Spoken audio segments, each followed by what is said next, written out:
我哋咧係今日唔單止係為咗慶祝70年嘅恩典，我哋咧感謝主嘅帶領，讓我哋可以再次嘅團聚。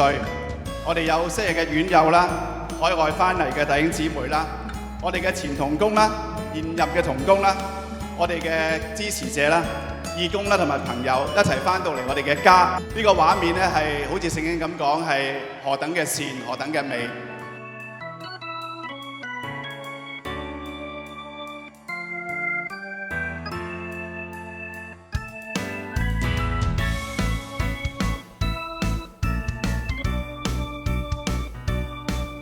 咁我哋好想將呢個異象同大家去分享。有一位好愛你嘅神，好愛你嘅天父爸爸，所以每一個都能夠茁壯成長。就算我曾淌着淚，狠心放棄自己，然而你卻說不會把我遺棄。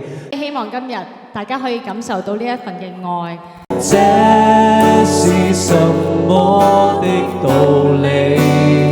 上帝兒子竟親臨世上，甘願為我死。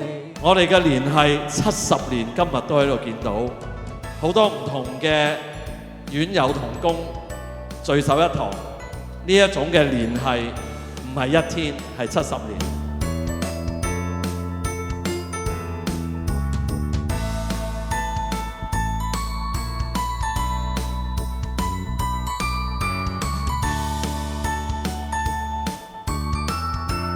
有一份愛從天而來，比山高，比海深。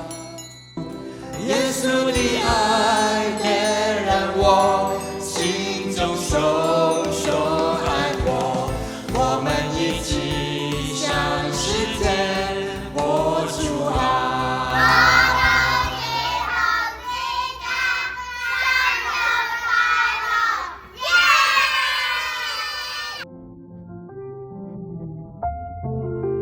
燃亮生命，請捐款支持播道兒童之家。